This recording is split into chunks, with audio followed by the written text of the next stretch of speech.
नमस्कार। Dainik Jagran Bharat education conclave की 6वां संस्करण की इस मंच पे उपस्थित मेरे साथी, देश के वरिष्ठ पत्रकार आदरणीय आशुतोष झा जी, यहाँ उपस्थित जागरण समूह के प्रमुख परम आदरणीय संजय गुप्ता जी, सीईओ गौरव अरोरा जी, group editor Kamlesh ji, UGC के पूर्व चेयरमैन प्राध्यापक प्रोफेसर डीपी सिंह जी तथा यहाँ उपस्थित भारत की शिक्षा जगत से जुड़े हुए सभी महानुभाव और जागरण की प्लेटफॉर्म के माध्यम से इस कार्यक्रम से जुड़े हुए देश की अनेकों स्थान की लाखों संख्या में इसको वर्तमान और आने वाले कुछ घंटों में कीनली ऑब्जर्व करने वाले सभी महानुभावों को मैं सबसे पहले आभार प्रकट करता हूं। जागरण की इस कॉन्क्लेव में अभी आप शामिल होके हमारी देश की, हमारी मनुष्यता की, हमारी ह्यूमन सिविलाइजेशन की एक बहुत बड़ा इम्पैक्टफुल इवेंट में आप खुद को जोड़े। मैं इस सेक्टर के इंचार्ज के नाते सबसे पहले आप सबका आभार प्रकट करता हूं।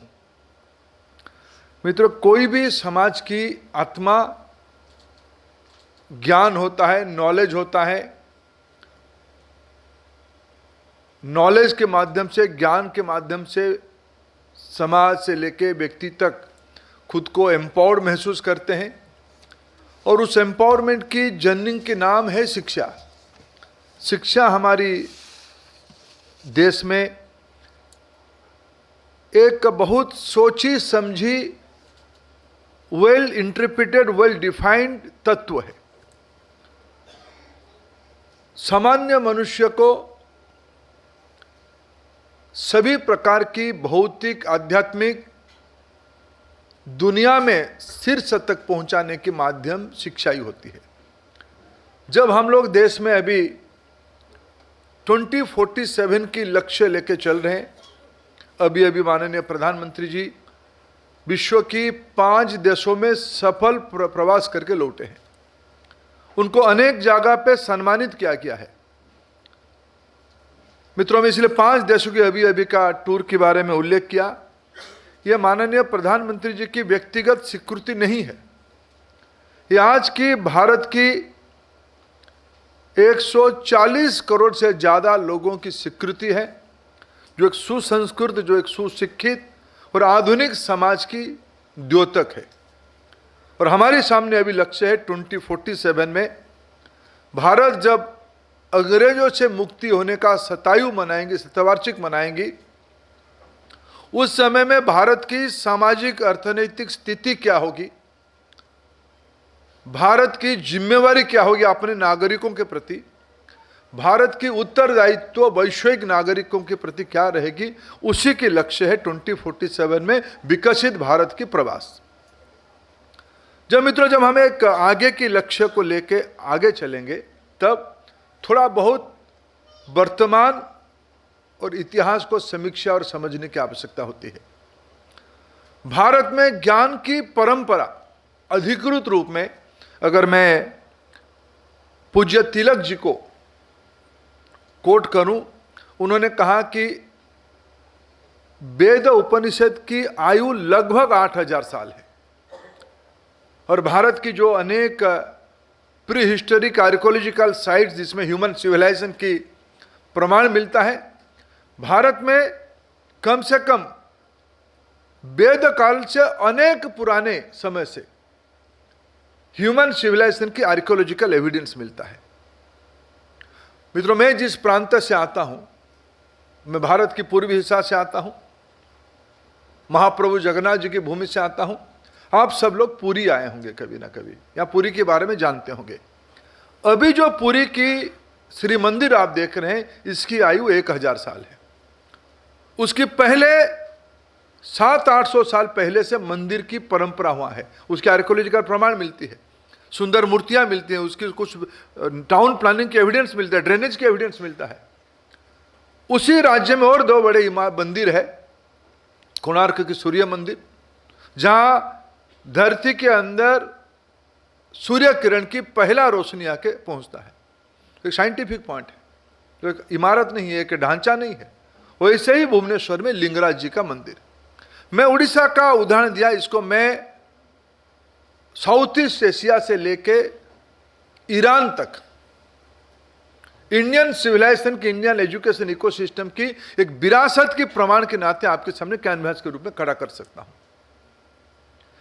आज की कश्मीर की सरस्वती सभ्यता से लेके अभी की साउथ ईस्ट एशिया की कंबोडिया से लेकर श्रीलंका तक भारत की ज्ञान परंपरा की यह धरोहर है। यह भारत की समाज की, भारतीय समाज की बौद्धिक गहराई का कुछ प्रमाण है। मित्रों, अंत में जब हम लोग ने अभी प्रधानमंत्री जी ने हम सबको याद दिलाया 1026 में सोमनाथ की मंदिर को विदेशी आक्रांताओं ने, गजनी के महमूद ने आक्रमण किया था, इसके 1000 साल हमने याद किया। अभी उस 1000 साल की आक्रांताओं की इतिहास अगर पढ़ते हैं, 1835 को हमें भारत की शिक्षा जगत की जुड़े हुए लोगों को याद करना पड़ता है। 1835 में अंग्रेज आ चुके थे भारत में। अंग्रेज की व्यवसाय और प्रशासन की प्रवास शुरू हो चुका था। व्यवसाय कब राजनीतिक अधिकार से परिवर्तित हुआ, हमारे समाज की उस समय की स्थिति अभी भी हम इतिहास के हिस्से में पढ़ते हैं। उस समय में अंग्रेजी हुकूमत एक विषय को अपने आप में सेल्फ रियलाइज किया, अगर हम इस देश की मूल आत्मा को खरोच नहीं पहुंचाते, उस आत्मा को दिग्भ्रष्ट नहीं करते, इस इलाके को हम लंबे समय तक अधीन नहीं कर सकते। इसीलिए 1835 में ब्रिटिश पार्लियामेंट के अंदर जब मैकॉले अपने दलील रख रहे थे, उसमें 2 शर्त उन्होंने कहा था। भारत को लंबे समय तक अर्थनैतिक और राजनीतिक गुलामी में रखना है तो भारत की शिक्षा प्रणाली को बदलना पड़ेगा। उसी से 1835 से मैकॉले पद्धति की शुरू हुई। आज हम मैकॉले पद्धति का 200 शताब्दी मनाने का कुछ 1 दशक पहले हम लोग को इकट्ठा है। मैं इसलिए जागरण को पहले बहुत बहुत आभार प्रकट करता हूं। आपने सही समय में कोई भी अभियान का, कोई भी एक प्रयास का एक पक्ष रहता है। आपने भारत के एक महत्वपूर्ण पक्ष में, जब हम देश में एक तय कर चुका है, अगर 47 के लक्ष्य को पूरा करना है, तब भारत को दासत्व की मानसिकता से, भारत को पराधीनता की मानसिकता से, अंग्रेज हमारे ऊपर 1947 से हमको छोड़ के गए, लेकिन हम सब उसको स्वीकार करते हैं। हमें हमारी पद्धति को आज की आवश्यकता को ध्यान में रखते हुए, विश्व की आवश्यकता को ध्यान में रखते हुए, मनुष्य की आज की आवश्यकता को ध्यान में रखते हुए, हमारी जो मूलभूत धारणा है, हमारी जो fundamental understanding of human being, civilisation, nature, आज मित्रों विश्व पर्यावरण को लेकर बहुत चिंतित होता है। हम पंचामृत की कल्पना सभ्यता के प्रारंभ से मानने वाले लोग हैं। हम वायु, जल, पृथ्वी, वनस्पति, ये सब को आस्था से मानने वाले, इसमें हमारे रिचुअल्स नहीं है। ये सारे मानने का उद्देश्य, कारण इसके पीछे वैज्ञानिक था। हमारी सामान्य समाज की अंडरस्टैंडिंग थी पानी का क्या उपयोग करना, पेड़ पौधे को कैसे व्यवहार करना, वायु को कैसे रखना, अग्नि को कैसे व्यवहार करना, धरती की उपज आवश्यकता क्या है, ये सारे की अंडरस्टैंडिंग इस देश की शिक्षा प्रणाली के कारण, शिक्षा की गहराई के कारण हमको स्पष्टता थी। आज हमें एक महत्वपूर्ण समय में एकत्रित हुए हैं जब हमको डीकोलोनाइजेशन की एक रास्ता अपनानी है। डीकोलोनाइजेशन की पराधीन दासत्व की मानसिकता से बाहर आएंगे तो स्वाभिमानी समाज होगा, संपन्न समाज होगा, आत्मविश्वासी समाज होगा, आत्मनिर्भर आधारित समाज होगा। मित्रों, इसीलिए भारत सरकार ने प्रधानमंत्री जी के नेतृत्व में 2020 में इसी दासत्व की मानसिकता से आगे ले जाने के लिए राष्ट्रीय शिक्षा नीति 2020 की कल्पना की। मैं ये नहीं कहूँगा कि 47 के उपरांत हमारे देश में जो नीतियाँ चली ये उस दिशा में काम नहीं किया, ऐसा नहीं है।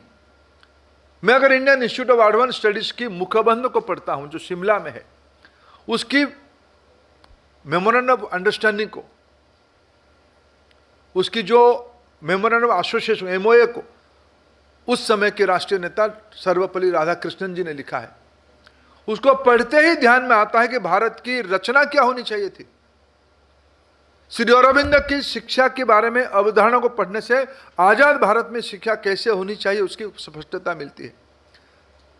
स्वामी विवेकानंद की कल्पना शिक्षा के बारे में, रविंद्रनाथ टैगोर जी की शिक्षा के बारे में कल्पना, महात्मा गांधी जी की नई तालीम के माध्यम से भारतीय शिक्षा प्रणाली के प्रति आग्रह, या मदन मोहन मालवीय जी की परिकल्पना से बनारस हिंदू यूनिवर्सिटी जैसे इंस्टीट्यूशन की परिकल्पना, या अलीगढ़ मुस्लिम यूनिवर्सिटी की गठन की मूल उद्देश्य यह प्रमाणित करती है भारत आजाद होने के बाद कैसे शिक्षा व्यवस्था होनी चाहिए उसकी कल्पना उन समय के राष्ट्रीय नेतृत्व ने सोचा था। मित्रों, लेकिन विडंबना यह रही, जितने मात्रा में हमें रिफॉर्म क्यों लेनी चाहिए थी, जितने माध्यम से हमारी देश के आखिर हम 1000 साल पराधीन क्यों रहे, आखिर हुएनसा यहां क्यों आए थे, आखिर इस देश की मूल एक विचार बुद्धिज्म के नाम पे विश्व में इतना प्रभाव कैसे विस्तार किया, आखिर सनातन तत्व विश्व को एक हार्मोनियस स्टेट में रखने के लिए क्या कंट्रीब्यूशन किया, इस सारा विषय को जितने मात्रा में प्रारंभ में मैं जिन जिन महानुभावों का आजादी के पहले और आजादी के उपरांत नाम लिया, अगर मैं तमिलनाडु की राजा जी की शिक्षा प्रणाली को समीक्षा करता हूं तब मैं जोड़ पाता हूं राजा जी ने हमारे पहला वाइसराय रहे हमारे देश के, अंग्रेजों के बाद उन्हीं के हाथ में कमान आई, तमिलनाडु की नेतृत्व बाद में उन्होंने किया। उन्होंने तमिलनाडु की शिक्षा के बारे में, स्कूल शिक्षा के बारे में जो परिकल्पना किया, मैं आज अगर 2026 में अभी हमारे एंकर कह रहे थे हम ऐसे पढ़ाना चाहिए जो भविष्य में रोजगार में मदद करेगी, वो सही बात है। ये सारे कल्पना राजा जी ने आजादी के उपरांत अर्ली 50s में तमिलनाडु में कल्पना किया था। मैं सारे को इसीलिए उल्लेख कर रहा हूं, उसका अर्थ नहीं कि मेरे राष्ट्रीय नेतृत्व उस विषय में सोचा नहीं था। लेकिन मित्रों, हमारे देश में वैचारिक विभ्रमता की भी स्थिति रही बाद में, विशेष करके 70 दशक में उस समय की जो राजनीतिक परिस्थिति बनी, उस समय के आदरणीय प्रधानमंत्री इंदिरा गांधी जी की राजनीतिक व्यवस्था रही, जिस प्रकार की लोगों की सहायता से उन्होंने अपना बहुमत रखा, उन्होंने भारत की शिक्षा प्रणाली को फिर मैकोलिज्म की ओर ले धकेलने का काम किया, जिसकी सुधार का श्रेय माननीय प्रधानमंत्री नरेंद्र मोदी को जाता है। 2020 एजुकेशन पॉलिसी जो भारत के मूल तत्व, राष्ट्रीय नेतृत्व की आकांक्षा अपेक्षा, संविधान सभा की शिक्षा कैसे होनी चाहिए जिस प्रकार की चर्चा हुई थी, और प्रारंभिक 1 दशक में जो पहल हुई थी, 1.5 दशक में जो पहल हुई थी, लगभग 70 तक 1970 तक जो पहल हुई थी, उसकी फिर एक बार पुनः स्थापित आज की आवश्यकता को देख के एनईपी की कल्पना की गई। मैं अगर एनईपी की 2-3 उदाहरण आपके सामने इस कॉन्क्लेव की कॉन्टेक्स्ट सेटिंग के रूप में कहूं, इस देश की क्या भाषा होनी चाहिए, इस देश में मैं अभी माननीय प्रधानमंत्री नेदरलैंड होके भी आए हैं। कुछ दिन पहले नेदरलैंड की जो राजदूत है, आदरणीय राजदूत मेरे को सौजन्य मिलने के लिए आए थे। मैंने सुना था, मैंने उनको एक बार रिकन्फर्म किया, क्या नेदरलैंड में कॉलेज में किस भाषा में रिसर्च इनोवेशन का भाषा क्या है? उन्होंने कहा इंग्लिश। बोला हाई स्कूल तक 12वीं तक किस भाषा में? बोला डच में। तब तो इंग्लिश नहीं पढ़ाया जाता है वहां। नेदरलैंड बहुत छोटा देश है, लेकिन विज्ञान में, नोवेशन में, इनोवेशन में, मैन्युफैक्चरिंग में, टेक्नोलॉजी में एक देश की विश्व की मानक बनी है। विश्व की कितने आज के समय में जितने सारे अग्रणी अर्थनीति हैं, उनकी मौलिक चिंता की विषय भाषा क्या है? उस देश की भाषा है। कोई पराधीन राज्य, कोई अन्य भाषा नहीं है, कोई विदेशी भाषा नहीं है। हमारे देश में मातृभाषा आधारित शिक्षा की आवश्यकता है, यह सब स्वीकार करते थे। मैं ऐसे सोचता हूं, मैं हिंदी भाषाभाषी नहीं हूं, जागरण तो हिंदी का अखबार है। मैं मानता हूं रामायण को रचना वाल्मीकि जी ने किया, लेकिन रामायण को लोकप्रिय कौन किया? आचार्य तुलसी ने किया, तुलसीदास जी ने किया। भाषा दोनों की एक ही होगी। जब मातृभाषा कहते हैं, मातृभाषा की परिभाषित करने को यहां तक हमको जाना पड़ता है। भारत की हजारों साल की health care, food security, defence, water management, urban planning, उस सब की भाषा तो अंग्रेजी नहीं होगा ना, या और कोई विदेशी भाषा तो नहीं होगा ना। उस समय की जो समाज भाषा होगा, मातृभाषा को ही होगा। राष्ट्रीय शिक्षा नीति 2020 ने पहला विषय कहा कि भारत की प्रारंभिक अवस्था में यानी बच्चे के मानसिक विकास 8 साल की उम्र तक 85% हो जाती है। 8 साल में वो कक्षा 3 तक आता है। कक्षा 3 तक बच्चा जब आता है, 8 साल होता है, पहला 5 एनईपी का पहला 5 यानी आयु 3, 4, 5 बाल वाटिका में रहेगा बच्चा। क्लास 1 और 2, 6 और 7 में रहेगा। 3 आते आते उसको 8 साल होगा। इसी समय में उसकी मानसिक विकास 85% हो जाएगा। ये वैश्विक समीक्षा है, वैश्विक रिकमेंडेशन है।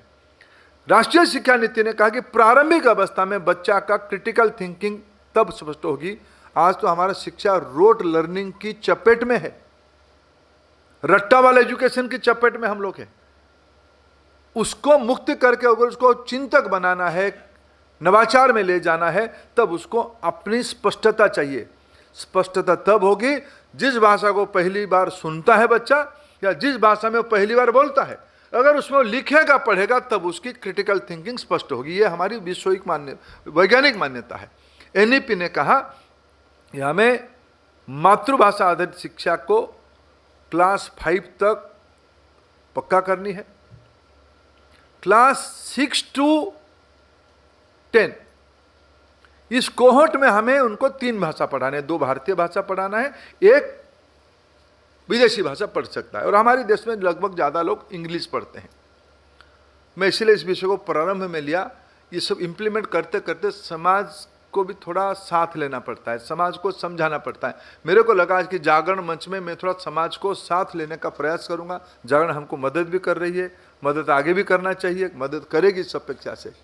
अभी सीबीएसई ने अपने स्कीमा में, अपने योजना में नई एजुकेशन पॉलिसी कैसे इम्प्लीमेंट होगा, इसकी क्लास 6 to 10 ये जो 6, 7, 8, 9, 10 ये 5 साल की उन्होंने स्कीम लेके आया, स्कीमा उसको लेके आया। उसमें कहा पहले भी 8 क्लास तक 3 भाषा में पढ़ते थे, वो 3 भाषा में पढ़ेंगे, उसमें 2 मातृभाषा होगा। पहले 2 भारतीय भाषा की प्रायोरिटी नहीं था, भारतीय भाषा होगी, जो बच्चे की इच्छा है, जो बच्चे की अपेक्षा है। क्लास 9, 10 में भी उस 2 भारतीय भाषा की प्रायोरिटी रखा गया है। उसमें एक विवाद हुई भाई। अभी तक हम लोगों ने तर्क भी दिया, बड़े आक्रामकता के तर्क दिया। हम लोगों की बौद्धिक गहराई पे प्रश्न उठाए, इनको समझ में क्या आता है, विश्व कहाँ जाता है, ये कहाँ ले जाना चाहते हैं। मैं आपके जागरण के मंच में एक तथ्य रखना चाहता हूँ। इन दिनों में सीबीएसई ने एक समीक्षा किया है। जो अब तक विदेशी भाषा पढ़ते थे, मैं विदेशी भाषा को पढ़ने की पक्षधर व्यक्ति हूँ, किस उम्र में, जिनको मेरे को इंडियन ट्रेड कॉमर्स को संभलना है, जो विश्व बाजार में हमारा चीज़ों को बिक्री करने जाएंगे या खरीदने जाएंगे, उनको मैं 5 विदेशी भाषा पढ़ा के जाना चाहिए, मैं इस मत का हूँ। लेकिन जब बच्चे को स्पष्टता चाहिए, उसको विदेशी भाषा की बोझ पे नहीं रहनी चाहिए। जिस भाषा में वो स्पष्ट होगा उस भाषा में पढ़नी चाहिए। एक विदेशी भाषा तो पढ़ ही रहा है। कुल मिलाकर हमने एक समीक्षा किया सीबीएसई से, foreign language in toto CBSE की स्टूडेंटशिप में 1% है। 1% के लोग मुखरता के साथ प्रश्न उठाएं, क्यों भाई हमारी विदेशी भाषा को आप छोड़ रहे हो, क्यों हम मातृभाषा भारतीय भाषा पढ़ेंगे। भारतीय भाषा इसीलिए पढ़ना चाहिए कि भारत में अभी तक हम लोग इनोवेशन में, तेजी से पिछले 10 साल हम बढ़े हैं। हमारी प्रोडक्शन में, हमारी रिसर्च में हमारी आवश्यकता क्या है? भारत में 140 करोड़ लोग हो चुके हैं। भारत के साथ ग्लोबल साउथ जुड़ चुका है। उस ग्लोबल साउथ की अपेक्षा भारत के प्रति है। भारत की रिसर्च के ऊपर है, भारत की इनोवेशन के ऊपर है, भारत की low cost production value chain के ऊपर है। इसको ठीक करने के लिए हमें इनोवेटर चाहिए, हमें इंटरप्रेटर नहीं चाहिए। इंटरप्रेटर एक चलेगा, लगेगा, कुछ लोगों को इंटरप्रेटर बनाएंगे। समाज को तय करना इनोवेटर चाहिए, इंटरप्रेटर चाहिए। हमारी शिक्षा नीति इनोवेटर की ओर ले जा रही है। मैं जागरण की संरक्षण चाहता हूं। उस विवाद को, उस वितर्क को एक भारतीय भाषा आधारित सबसे बड़ा अखबार के नाते जागरण की भी दायित्व बनते हैं, उसको समाज बोध बढ़ाने के लिए। जो मेरे को आलोचना कर रहे हैं, मैं उनको नमन करता हूं, उनको आदर भी करता हूं। प्रजातंत्र में आलोचना अनिवार्य है, लेकिन आलोचना तार्किक होनी चाहिए, आलोचना प्रासंगिक होनी चाहिए। जागरण उस विवाद को, इस विषय को आगे बढ़ाएगा, ये मेरा अपेक्षा है। मित्रों, आज हमारे देश में मैंने नागरिकों की संख्या एग्जैक्टली सेंसस को कोट करे, एक्स्ट्रापोलेट करके 11 का 146 करोड़ है। यह विश्व की 18% होते हैं। भारत में 35 साल की आयु की 65% यंगस्टर्स है। 35 साल के नीचे भारत में 65%, 65% की आबादी भारत में है। इसके अलावा मैंने कहा कि विश्व में अगर 800 करोड़ लोग हैं, उसमें से ग्लोबल साउथ में लगभग 400-500 करोड़ लोग रहते हैं। ये सेंटर ग्लोबल साउथ की आज natural AP centre of aspiration है भारत। वेस्टर्न वर्ल्ड के महंगा मॉडल को ग्लोबल साउथ लेने की ताकत ही नहीं रखता है। उनका अनुभव पिछले 200 साल में अच्छा नहीं रहा है। हम कभी अग्रेसर नहीं रहे, हम कभी एक्सप्लॉइटर नहीं रहे। हमारी सभ्यता विश्व के अनेक इलाकों में गया है। हमारी कोई नेगेटिव इमेज नहीं है। श्रीलंका में हमें कोई भारतीय सभ्यता वाले लोग, श्रीलंका वाले मानते हैं कि हमारी उत्पत्ति भारत से ही हुई है, लेकिन भारत को कोई अग्रेसर नहीं मानता है। कंबोडिया में अगर मेरे ओंकार बाट में इतना बड़ा इमारत मंदिर है, तो हमको कोई राजा ने आक्रमण करके वहां बनाया ऐसे नहीं मानता है, संस्कृति वहां पहुंची ऐसे मानते हैं। इसलिए भारत आज विश्व की आधे से ज्यादा आबादी की आकांक्षा को पूरा करने वाले देश बन चुका है। उस समय में हमारी व्यवस्था कैसे होगी, ये एनईपी में कुछ चीज को उल्लेख, हमको इकोसिस्टम बनानी पड़ेगी। हमारी शिक्षा प्रणाली को डिग्री से करना क्या है, हमारी शिक्षा प्रणाली को डिग्री से कॉम्पिटेंसी की ओर ले जाना पड़ेगा, कैपेबिलिटी की ओर ले जाना पड़ेगा। हमारी पीएचडी होता है, हमारी पीएचडी पेपर सेंट्रिक है। आज समय आया है हमारे पीएचडी को प्रोडक्ट के साथ जोड़ना। हमारी रिसर्च मेरे यहाँ की कोई ज्वलंत समस्या के साथ जुड़ता है क्या? मेरे कैंपस की होनहार नौजवान, उनको मौका दिए तो करते हैं। इन दिनों में भारत में 2014 में हम गिनती में स्टार्टअप थे, आज 2.5 लाख स्टार्टअप बन चुके हैं और विश्व की अनेक अग्रणी क्षेत्र में, समाज की अग्रणी आवश्यकता के क्षेत्र में हमारी समाधान भी आ रहा है, लोक समाधान आ रहा है। भारत की नौजवानों को अवसर दोगे, ये उसको पूरा कर पाएंगे। हमारी शिक्षा नीति उस दिशा में काम कर रही है। Competency based education, capability based education, holistic progress card, और उसके लिए हमें शिक्षा की व्यवस्था को और उन्मुक्त करना पड़ेगा, सिमलेस करना पड़ेगा। मल्टीपल एंट्री, मल्टीपल एग्जिट कहा है हमने, मल्टी डिसिप्लिनरी कहा है। शायद आने वाले सत्र में डीपी सिंह जैसे विद्वान इस विषय में और आपसे विस्तार से बात करेंगे। एक व्यक्ति कुछ भी पढ़ के आए, अपने रुचि के हिसाब से जो जीविका वो यूज में जा रहा है, शायद उसकी जो दक्षता हो रही है उसको आगे उसकी बौद्धिक परिचय में नहीं जुड़ता है। उसको बौद्धिक परिचय में, उसकी क्रेडेंशियल में जोड़ने के लिए अभी राष्ट्रीय शिक्षा नीति ने एकेडमिक बैंक ऑफ क्रेडिट बनाया, ABC। जैसे हमारी अर्जित धन की एक बैंक अकाउंट है, हमारी अर्जित ज्ञान का भी एक अकाउंट होनी चाहिए। जिंदगी एक लाइफ लॉन्ग लर्निंग प्रोसेस है। जिंदगी में आखिर तक हमको लर्निंग करना पड़ता है, लेकिन उसकी क्रेडिबिलिटी क्या है, उसकी एक्रेडिटेशन क्या है, उसकी क्रेडिटाइजेशन क्या है? अभी मेरे मित्र आशुतोष झा जी को मैंने पढ़ा, मैंने उनको पूछा, आशुतोष जी आप, वो मेरे को कोचिंग के साथ थोड़ा उलझ रहे थे, मैं उनको थोड़ा मेरे मन की बात कोचिंग के बारे में कहूँगा थोड़ा। मैंने कहा आशुतोष जी आपको मैं बहुत प्रभावी मानता हूँ, आपकी साहित्य को मैं रोज पढ़ता हूँ। उन्होंने आज कहा है कि उनकी अखबार ने आज लिखा है कि प्रधानमंत्री जी के नेतृत्व वाला बीजेपी आने वाले 20 साल तक देश में रहेगा। इन्होंने लिखा है, मैंने नहीं कहा है, मैंने क्लेम नहीं किया, उन्होंने लिखा है, इसलिए मैं उनको पढ़ता हूँ रोज। मैंने, आप जो लिखते हो, आप तो कोई कोचिंग नहीं लिए होंगे, आपको तो कोई एंट्रेंस देना नहीं पड़ा होगा, और आशुतोष जी आज लिखते लिखते देश की पब्लिक पॉलिसी के एक अथॉरिटी बन चुके हैं। वो अभी देश की ग्रामीण विकास के ऊपर अच्छे खासा मसौदा लिख सकते हैं, देश की विदेश नीति के ऊपर अच्छा खासा आर्टिकल लिख सकते हैं, देश की रक्षा नीति के ऊपर अच्छा खासा आर्टिकल लिख सकते हैं। वो पढ़ाई नहीं किए। आशुतोष जी को कोई डिफेंस एक्सपर्ट मानता है क्या? अभी राष्ट्रीय शिक्षा नीति उनको एक व्यवस्था दे रही है, आप आपकी विशेषज्ञता के ऊपर क्रेडिट ले सकते हो। अब सोचिए हमारे देश की मेधा शक्ति का एक्सेप्टेबिलिटी क्या होगा दुनिया में। मेरे देश की सीए, मेरे देश की अकाउंटेंट दुनिया की इकोनॉमी इकोसिस्टम को पकड़ के बैठे हैं, लेकिन अनेक जगह पे उनकी चुनौतियों भी सामना करना पड़ रहा है कि आपकी दक्षता, आपकी एक्रीडेशन, आपकी क्रेडिटाइजेशन ग्लोबल स्टैंडर्ड की नहीं है। भारत की शिक्षा नीति एनईपी उस दिशा में काम कर रहा है, इसीलिए एबीसी बनाया, इसीलिए क्रेडिट आर्किटेक्ट बनाया, इसीलिए मल्टी डिसिप्लिनरी बनाया, इसीलिए मल्टीपल एंट्री मल्टीपल एग्जिट बनाया। जागरण की अखबार में प्रिंटिंग में काम करने वाले जो टेक्नोलॉजी के लड़का कल सुबह काम करते करते मल्टीपल टाइम एग्जिट लेगा जागरण से, कोई इंस्टीट्यूशन में जाएगा, थोड़ा 6 महीना का पढ़ाई करेगा, कुछ क्रेडिट इकट्ठा करेगा, फिर जाके काम करेगा जागरण में, फिर 3 साल के बाद लौट के आके प्रिंटिंग टेक्नोलॉजी का डिप्लोमा स्टैंडर्ड की क्रेडिट ले लेगा, फिर काम करेगा 3-4 साल, फिर परिवार को संभालना है, भारत की एक विचित्र आवश्यकता है। फिर 3 साल के बाद एक बार आके उन्होंने मैनेजमेंट की टेक्नोलॉजी, उसकी कैपेबिलिटी आ गया, वो मैनेजमेंट की एक डिग्री कर लेगा, 2 सेमेस्टर की एक 1 ईयर डिप्लोमा कर लेगा। उसके बाद संजय जी, अरोरा जी को छोड़ के उनको सीईओ कर सकते हैं। ये एस्पिरेशनल सोसाइटी है। विश्व की जो अर्थनीति आगे बढ़े, ऐसे ही डुअल एजुकेशन सिस्टम बढ़े।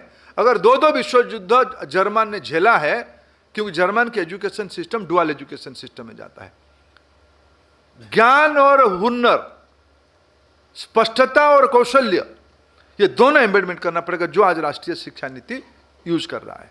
मित्रों, उसमें आज इस जागरण की कॉन्क्लेव उस दिशा में भी आगे वितर्क को बढ़ाए। मित्रों, सब करते करते एक असेसमेंट बड़ी प्रमुख चीज होती है। असेसमेंट निर्भुल होनी चाहिए, असेसमेंट कंटिन्यूअसली इंप्रूव होनी चाहिए। मैं जब असेसमेंट की कहता हूं, मैं देश में अभी 22 लाख बच्चों को अभी जो मानसिक यंत्रणा हुई है, उस यंत्रणा को समझते हुए, जिम्मेवारी लेते हुए कह रहा हूं, हमने कुछ कठोर निर्णय करना पड़ा कुछ एक असेसमेंट की जब कंप्रोमाइज हुई। हमारे इस बार की जेई, नीट, यूजी को हमको रद्द करना पड़ा।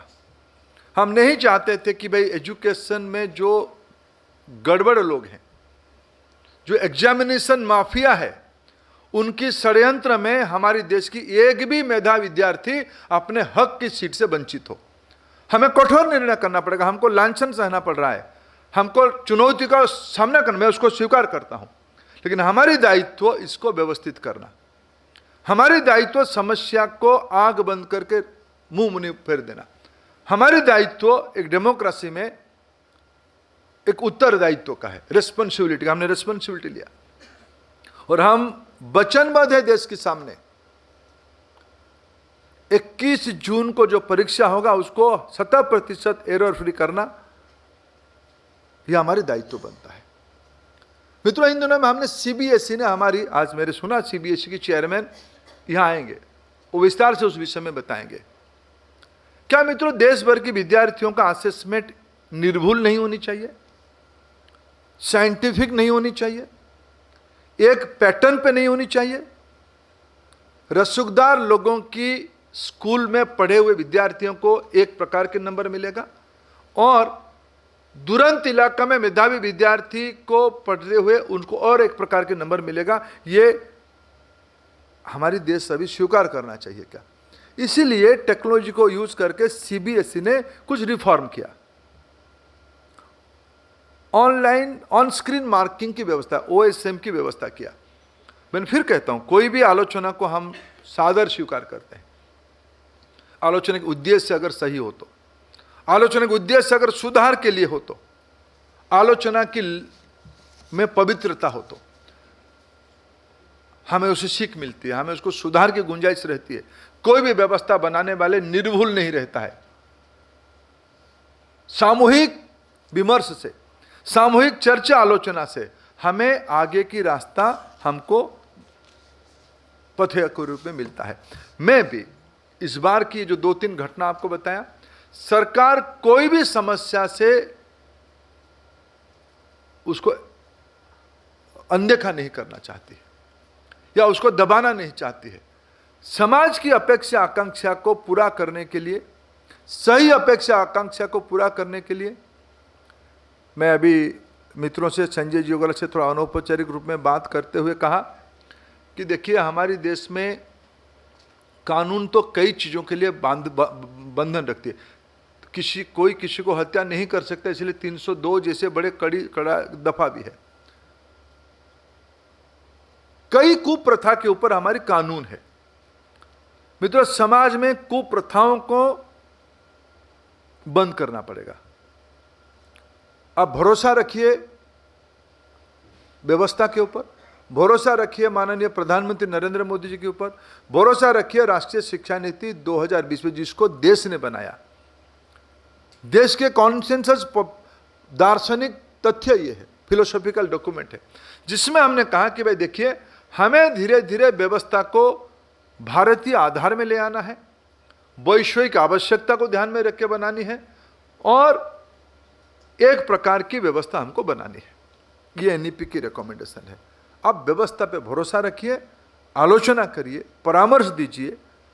हम निश्चित रूप में आपको अनदेखा नहीं करेंगे, आपको अस्वस्थ में करता हूं, लेकिन उसमें हमारा अपेक्षा है।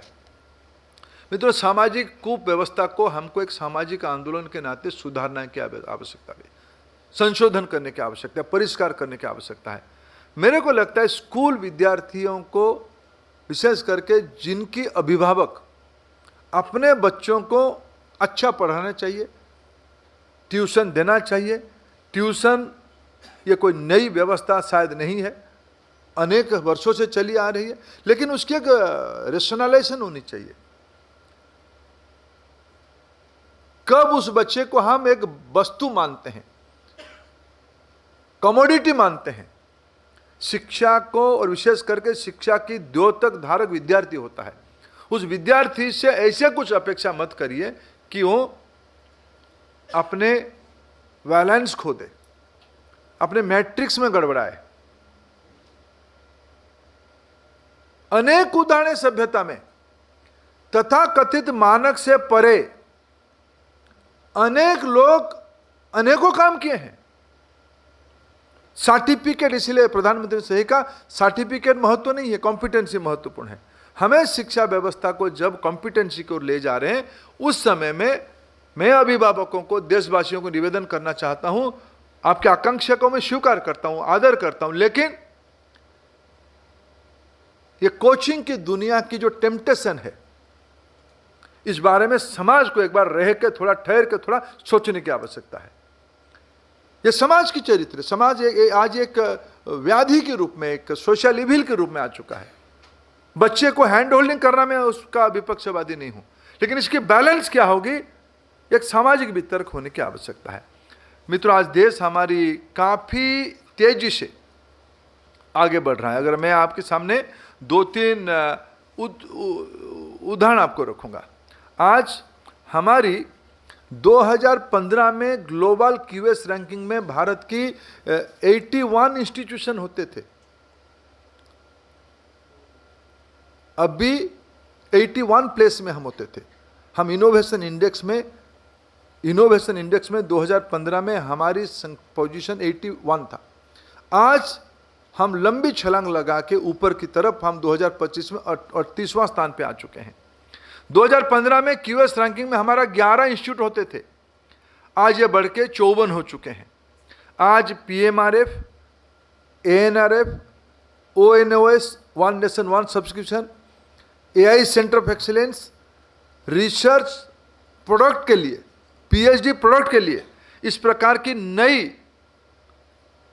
प्रोफेसर ऑफ प्रैक्टिस, जो समाज के अनुभवी लोग, शिक्षा व्यवस्था उनको पढ़ाने के भी मौका देगा। आप में से बहुत सामाजिक जीवन के अनुभवी लोग हैं, लेकिन आप पढ़ाते नहीं हो, पढ़ाने की अवसर नहीं था। अभी हमने अवसर देने की व्यवस्था किया है। मित्रों, हमारे देश में स्टेम एजुकेशन में लड़कियों की संख्या तेजी से बढ़ रही है। हमारी 43% आज स्टेम एजुकेशन में हमारी लड़कियां ही आ रहे हैं। महिलाओं की, लड़कियों की पीएचडी रिसर्च की संख्या में काफ़ी ग्रोथ हुई है। मित्रों, ये आज हमारी नई शिक्षा नीति की उपक्रम है। अभी इन दिनों में हमने संसद में एक बिल सामने रखा है, विकसित भारत शिक्षा अधिष्ठान बिल। संसदीय समिति में वो समीक्षा हो रही है। भारत को 21वीं सदी में तैयार करने के लिए हमें अनेक सुधार की आवश्यकता है। संस्थाओं को स्वतंत्रता देनी पड़ेगी, ऑटोनॉमी देनी पड़ेगी। इसके लिए हमारी पूरा व्यवस्था को परिवर्तन करने की आवश्यकता है। सरकार उस दिशा में काम कर रही है। मित्रों, शिक्षा को टेक्नोलॉजी और स्किल दोनों को टाइम अप्रोप्रिएट करना पड़ेगा। ग्लोबल रिक्वायरमेंट के साथ हमको अलाइन करना पड़ेगा।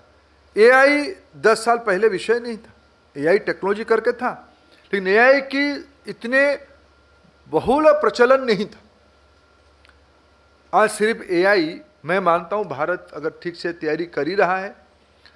भारत सरकार ने एआई मिशन बनाई है, ग्लोबल एआई कॉन्क्लेव हमने ऑर्गेनाइज किया। अभी भारत के पास जितने डाटा है, कई लोग चिंता कर रहे हैं कि भाई एआई हमारी जॉब ले लेगा। मैं आशावादी हूं, एआई को अगर ठीक से हम समझेंगे, संभाल पाएंगे, यूज कर पाएंगे, तब हम दुनिया की एआई पावर हाउस बन पाएंगे। ये भारत की टैलेंट पूल की ताकत है। मित्रों, शिक्षा को सिर्फ सरकार नहीं चला पाएगी। शिक्षा को सरकार, समाज दोनों को मिलकर चलाना पड़ेगा। इसलिए हम लोगों ने इन दिनों में स्कूल शिक्षा, विशेष करके हमारे देश की स्कूल की बच्चों की न्यूट्रिशन, स्कूल के बच्चों की लर्निंग आउटकम, स्कूल की बच्चों की मेंटल हेल्थ, स्कूल की बच्चों को स्किल बेस्ड एजुकेशन, स्कूल की बच्चों को स्पोर्ट्स में रुचि लेना, स्कूल की बच्चों को क्रिएटिविटी और क्रिटिकल थिंकर्स के लिए आर्ट कल्चर में जोड़ना, अनेक उपक्रम एनईपी ने लाया है। ये तब संभव होगा जब स्कूल की अभिभावक, स्कूल की समाज की समर्थक उस इलाका में स्कूल में रुचि लेना चाहिए। आखिर हम सब लोग अपने कम्युनिटी की मंदिर में जाते हैं, उसकी चिंता करते हैं। स्कूल हमारी आधुनिक भारत की 21वीं सदी की मंदिर है। उस मंदिर को संभालने के लिए हमने स्कूल मैनेजमेंट कमेटी की परिकल्पना की। विशेष करके सरकारी स्कूलों में सरकार की दायित्व रहती है उस वहाँ की व्यवस्था संभालने के लिए, लेकिन उसकी परिचालना में, मैनेजमेंट में, क्वालिटेटिव मैनेजमेंट में समाज की अपेक्षा है, समाज की सहयोग की अपेक्षा है। आज भारत सरकार उस दिशा में आपके माध्यम से मैं समाज की अपेक्षा रख रहा हूँ। मित्रों, मैं अंत में इसी विषय को कहना चाहूँगा, हमारे समाज में सभी प्रकार की शक्ति है। हम एक लंबी छलांग की ताकत भी रखते हैं, और मैं जिम्मेदारी के साथ कहता हूँ, भारत की सभ्यता के अंदर जो सोच है, जिसको हम कभी वसुधैव कुटुंबकम कहे, जिसको कभी हमने विश्व बंधुत्व की तत्व के साथ जोड़े, आखिर कोरोना हमारे सामने विश्व की एक सबसे बड़ा त्रासदी हुई है हम सबके सामने। जब विश्व भर अपने निज हित में काम पे लगते, मेडिसिन मेरे वहाँ रहना चाहिए, मेडिकल इंस्ट्रूमेंट मेरे वहाँ रहनी चाहिए, उस समय में भारत ने नवाचार किया, इनोवेशन किया, वैक्सीन मैत्री किया, खुद की नागरिकों को 225 करोड़ से ज़्यादा डोज लगाई और विश्व की 100 से ज़्यादा देशों में वैक्सीन पहुंचाया।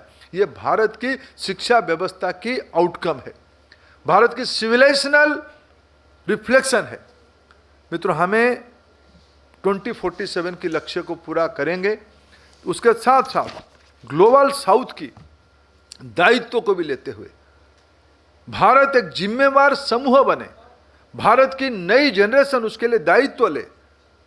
मैं मानता हूं जागरण की इस एजुकेशन कॉन्क्लेव उस दिशा में एक छोटी कदम है, लेकिन एक एक इस प्रकार की छोटी कदम एक बहुत बड़ा ग्लोबल इम्पैक्ट ला सकता है। मैं जागरण और जोश की इस अधिवेशन को, इस कॉन्क्लेव को शुभेच्छा देता हूं। कुछ प्रारंभिक रूप में राष्ट्रीय आवश्यकता, राष्ट्रीय शिक्षा नीति, हमारी राष्ट्रीय लक्ष्य, उसके बारे में जागरण की अपेक्षा से कुछ विषय को मैं आपके सामने रखने का प्रयास किया। अब मैं आप सबको जागरण समेत सभी पार्टिसिपेंट को फिर एक बार अनेक शुभेच्छा देता हूं। धन्यवाद, नमस्कार।